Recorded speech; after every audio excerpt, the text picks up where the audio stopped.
Salut tout le monde, c'est Lortuma. Alors une vidéo où il fait extrêmement chaud. J'ai chaud, il doit faire au moins 58 degrés. Enfin bon, sachez que je suis sur la nouvelle R1250 GS 2020. Pour vous expliquer juste avant, en fait, j'ai pu tester grâce à BMW Lorient, tout simplement, la version 1200, R1200 GS. Pour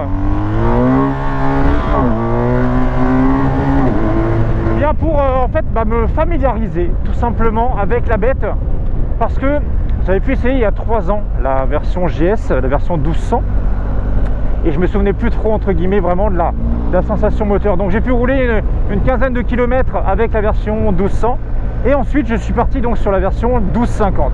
Et bien ils ont bien eu raison de me faire tester la 1200 juste avant pour me remettre un peu les sensations et voir que les 50 cm3 en plus, on va dire, de la GS changent radicalement, on va dire, le comportement moteur de cette moto, parce que j'ai pu l'essayer et il faut savoir que la version GS 1200, au final, c'est un petit peu mou du genou dans le sens où tu es obligé de lui tirer dedans pour vraiment avoir quelque chose en termes de reprise. Là, clairement, avec l'arrivée du GS 1250 et surtout du système Shift Cam, qui est en grosso modo, c'est une sorte de troisième soupape, hein. Vraiment, mettez ça au conditionnel, hein. Une sorte de troisième soupape qui permet en fait d'avoir beaucoup plus de couple à n'importe quel rapport, et ça se ressent extrêmement, mais vraiment, on ressent extrêmement la puissance. J'avais pu faire la version donc on va dire GT, qui était la R1200 RS si je dis pas de bêtises, qui est le même moteur que celui que j'ai entre les papates, mais finalement en fait c'est une très bonne chose, parce que ce moteur là il se conduit en fait finalement enfin vous allez voir c'est exceptionnel, vraiment il est top. Alors le son, vous voyez, alors faire attention, vous avez toujours un mouvement sur la gauche quand on met des coups de gaz. Bon allez, on va aller voir un petit peu ce que ça donne en accel.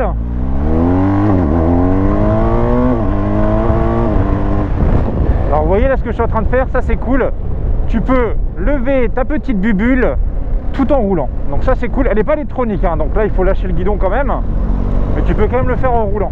Cette petite GS est comme toujours équipée du système télélever. Alors pour les personnes qui ne connaissent pas le télélever, qu'est-ce que c'est? C'est un système en fait que BMW a mis en place pour que ta moto freine à plat. On a tous l'habitude avec les motos, on accélère, on coupe les gaz, la moto plonge un peu vers l'avant. Et ben là en fait pas du tout, ta moto freine à plat comme une voiture. Et c'est vrai que c'est assez perturbant au début, mais finalement c'est très agréable. Le frein avant test, sans problème. Sans problème ça te freine. Sans problème ça te freine la bébête. 249 kg. Alors une fois qu'on est assis sur cette bébête, la position trail de toute façon vous la connaissez. Avec celle-ci, un guidon droit large qui te ramène un peu en arrière. Les jambes absolument pas recroquevillées. Donc ça là-dessus, nickel. J'ai remarqué aussi quelque chose, et ça c'est intéressant. Quand on a des grands pieds comme moi, sur le côté gauche, sur la version 1200 GS, et bien en fait j'avais mon talon qui appuyait constamment contre la béquille centrale. Et là en fait le système où vous savez vous appuyez avec vos talons pour faire descendre la béquille centrale, et bien en fait ils l'ont décalé sur la gauche, et là maintenant c'est nickel, mon pied ne touche absolument pas. Alors c'est des petites choses un peu bêtes mais qui se ressentent quand même quand on conduit la bécane. Ah oui, il y a un shifter, c'est vrai. Et voici donc la R1250 GS exclusive. Je prends le réflexe et on va aller voir ça ensemble. Physiquement parlant, quand tu la mets à côté des anciennes GS, du moins 2018-2019, ça saute pas vraiment aux yeux que c'est la version nouvelle génération. Ça c'est le premier constat que je me suis fait. Mais il y a quand même beaucoup de petites choses qui changent, qui mine de rien font que cette bécane-là est quand même vraiment cool. Vous voyez, là je viens de mettre le contact.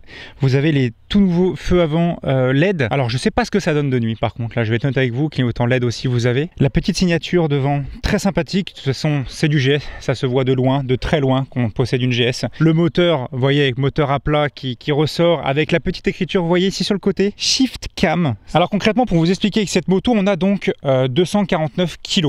Alors, C'est une moto qui paraît grosse, qui paraît énorme quand on la voit au premier abord, mais on est sur une moto qui est finalement ultra agile et vraiment très sympa à conduire une fois que tu es dessus et une fois que tu as dépassé les 5 km/h et encore 3 km/h je dirais. Donc sur cette moto on a donc le pot d'origine. Bon, je sais qu'il y a des petits accras qui peuvent exister pour la faire chantonner comme il faut. À l'arrière on a donc le monobras très joli. Donc alors monobras par contre on est sur un système à cardan les gars sur cette GS comme toujours. Ce qu'il faut savoir quand on est sur le système à cardan sur les motos, quand vous n'avez jamais conduit de moto avec un cardan, vous avez un frein à moteur. Pas un frein à moteur, mais le blocage de la roue arrière est beaucoup plus puissant qu'une moto avec une chaîne, et vous avez des à-coups moteurs qui peuvent être très violents, c'est-à-dire que vous avez une puissance instantanée, c'est-à-dire que sur une moto à chaîne, quand vous allez accélérer, il faut que le temps que le moteur se lance, que la chaîne se tende, et ensuite vous avez la traction qui arrive sur la roue arrière. Là vous avez grosso merdo une barre en métal qui tourne à l'intérieur, et ce qui fait que quand vous accélérez, vous avez une puissance instantanée moteur roue arrière, donc vous avez des coups de latte tout de suite qui sont très violents, surtout quand on passe aussi au shifter. On sent vraiment qu'on a une puissance instantanée, ça fait limite un à-coup. Par rapport à la selle, n'ayez crainte, les personnes qui n'ont pas assez mangé de soupe quand elles étaient petites, la selle est réglable quant à elle sur 4 niveaux. Donc vous avez en fait un système où vous enlevez la selle et vous avez des sortes de crantages sous la selle pour monter ou descendre la hauteur de selle.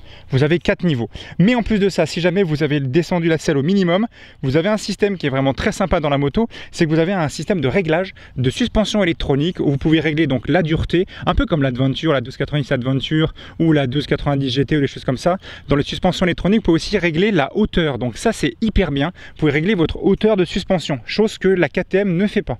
La KTM va faire simplement juste des réglages de dureté de la suspension suivant la route que vous allez prendre. Là vous avez, en plus du réglage de la dureté des suspensions, vous avez le réglage aussi de la hauteur, donc on peut choisir la hauteur et on voit la moto qui se descend tout doucement, donc ça permet de gagner quelques millimètres et d'avoir vraiment les pieds à plat. Vous avez donc à l'avant des étriers radio BMW, comment dire, en durite forcément Avia, avant arrière. Je sais pas par contre si celle-ci a le freinage couplé, je dois avouer que j'ai pas fait forcément attention. Vous avez le petit système qui est ici, je sais pas si vous le voyez, vous voyez le système qui est là, l'espèce de barre en métal que vous avez ici et qui continue derrière là, et ben en fait ce système là de barre en métal derrière, ça c'est le système télélever. Vous voyez, vous avez la suspension qui est à l'intérieur entre les deux fourches derrière.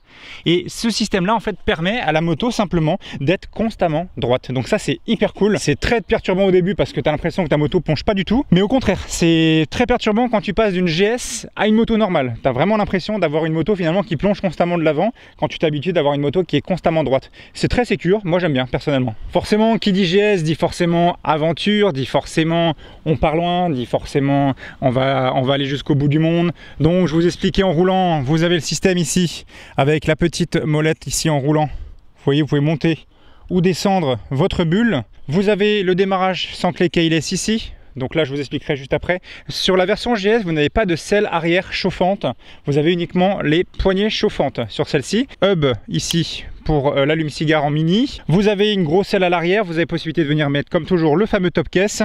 Sur les côtés, au niveau d'ici, là vous avez ce système-là qui permet de venir clipser les valises ici, et ça vient se tenir sur les cale-pieds arrière pour venir mettre les valises. Donc quand je vous expliquais avec l'ancienne GS 1200, quand je mettais mon pied ici, j'avais constamment mon talon qui venait s'appuyer contre ça. Et en fait, le système où vous appuyez ici avec votre pied pour la descendre, il était en fait plus ici. Et en fait, tu avais constamment ton pied qui était dessus, tu pouvais t'amuser à appuyer avec ton talon pour la monter descendre. Et là, l'avantage c'est que là, mon talon se met pile poil entre et ça ne me touche absolument pas ça. Donc ça, c'est cool. Pour la version exclusive qui est celle-ci, la seule chose qui est exclusive, c'est le coloris. D'accord ? Il n'y a rien d'autre qui va changer comparé à une autre GS classique, ce n'est que le coloris, vous voyez, un petit peu or, gris et noir. Si ensuite on passe donc à l'avant, vous avez le système ici pour le support GPS BMW ou Garmin. Pour démarrer, on appuie ici, le compteur va se démarrer, voilà. Alors le compteur ressemble beaucoup à la S1000RR, S1000R, les toutes nouvelles générations. Par contre, vous ne pouvez pas changer le design, c'est-à-dire que vous avez ce design, point. Alors comment est-ce qu'il va fonctionner? Vous allez avoir donc votre vitesse ici, rapport de vitesse engagé ici, le système de tours minute en haut. Alors par contre, quand vous allez avoir la moto qui va être froide, le rouge va descendre jusqu'à 5000. Ça veut dire qu'en fait, vous ne pouvez pas monter à plus de 5000 tant que la moto ne chauffe pas. Donc c'est une sorte de sécurité, donc ça c'est quand même plutôt pas mal. Sur le commodo de droite, vous avez un petit bouton qui s'appelle mode, et quand on appuie sur le petit bouton et quand on appuie sur ce petit bouton mode, vous voyez, j'appuie, vous avez plusieurs modes. Vous avez donc le mode enduro, rain, road, dynamique. Moi, je reste en mode dynamique. Alors, qu'est-ce qui va changer concrètement? C'est comme n'importe quel mode de moto. Vous allez avoir tout ce qui va être le traction control, l'ABS, l'anti-wheeling. Vous allez avoir la réponse des gaz. Vous allez avoir plus ou moins de couple, etc. Voilà, votre moto va se gérer suivant le mode où vous êtes. Personnellement, le mode dynamique, moi, je l'aime bien. Je trouve que la moto est assez vivante. Et en mode anti-wheeling désactivé, moi, j'aime bien. Comme ça, tu peux accélérer, ça lève tout seul. C'est sympa. Ensuite, vous avez donc le système à gauche des feux automatiques ici. Vous allez avoir le système où vous pouvez gérer donc la hauteur des suspensions. Vous voyez ici. Là, quand j'appuie ici, vous avez ici le système si vous voulez changer ou descendre vos suspensions. Une fois que la moto est démarrée, si on reste longtemps appuyé sur ABS, ça désactive soit donc l'ABS, on peut choisir, ou soit l'anti-wheeling. Donc ça, c'est pas mal. Le petit bouton warning là, le régulateur ici, les clignotants ici. Pour se balader dans le menu, une fois qu'on appuie sur le menu, vous avez une sorte de petite molette qui est ici, vous voyez, un sorte de petit joystick, on peut se balader avec le pouce, vous voyez, droite-gauche. Et ben en fait, voilà, je peux fonctionner comme ça. Vous voyez, je peux aller donc dans le téléphone, dans le menu musique, navigation. Là, je descends avec la molette vers le bas, hop, menu, on descend.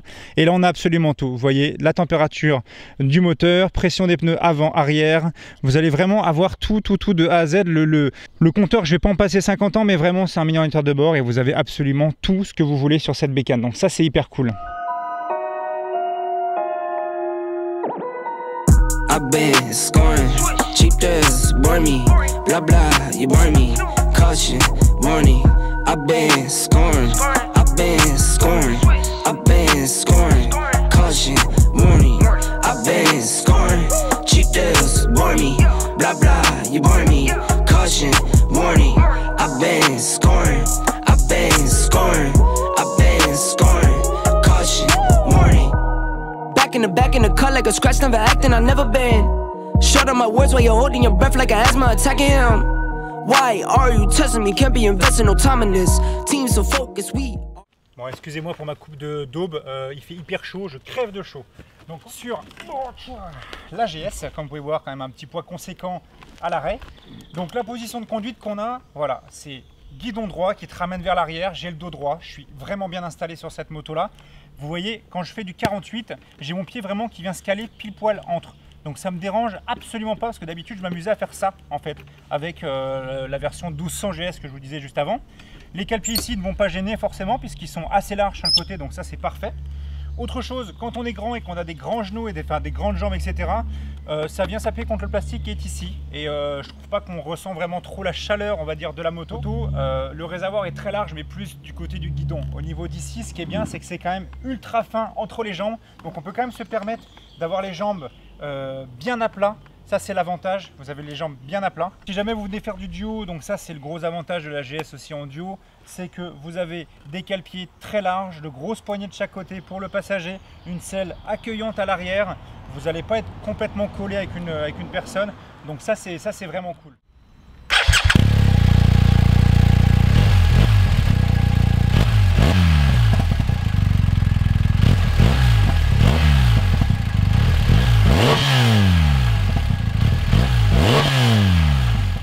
Allez, on va remonter sur la mise. Par contre, quand elle est un peu en pente, elles sont pas la même air. Mode dynamique, traction control désactivé. Mais l'avantage des GS, les gars, c'est que tu vois, c'est ça qui est cool avec une GS. Ce truc, ces pneus là. Je connais pas c'est quoi la marque des pneus, mais ce qui est hyper cool avec ce genre de moto, c'est que tu peux partir loin, confortablement.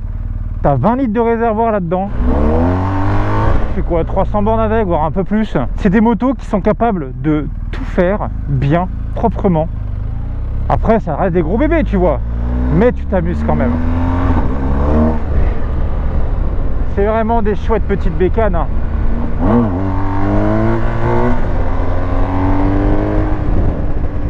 Alors l'avantage, c'est que là, je suis avec les suspensions dynamiques, donc la moto ne plonge absolument pas, ni de l'avant, ni de l'arrière. J'ai un excellent feeling sur le train avant. La mise en angle se fait vraiment tout seul. C'est des bécanes, c'est trop stylé. Tu peux conduire comme ça, debout, pépouze, en mode balade. Puis tu peux, tu vois, si tu veux rouler dans l'herbe, si tu veux, c'est trop bien ces bécanes, c'est trop bien. J'achèterai pas ça tout de suite parce que tu vois, j'ai pas 50 ans, tu vois ce que je veux dire. Mais voilà quoi, franchement, là demain tu me dis tu pars à l'aventure, franchement je pense que je prends une petite GS ou une autre voiture. Hein. L'un ou l'autre, c'est vraiment trop bien. Il y a un truc qui est marrant aussi, c'est au niveau du cache de colonne de direction. Vous avez vu, ils ont mis le petit logo BM, c'est sympa. Alors, test du frein arrière. Bon, c'est pas dingo, hein. T'as l'impression que ça te paie la baisse instantanément dès que t'effleures le frein arrière.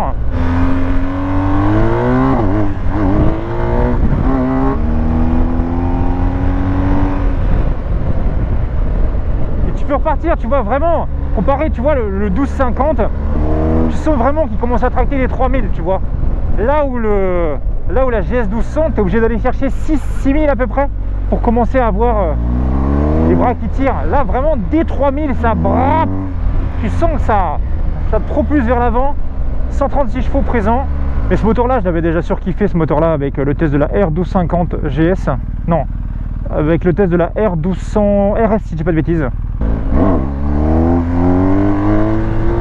Et vous voyez, regardez.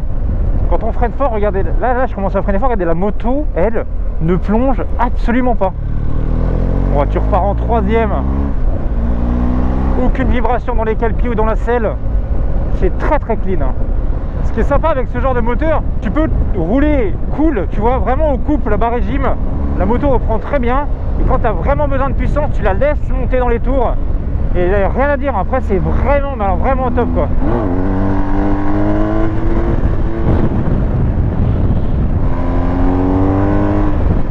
Après tu as la finition BM, hein.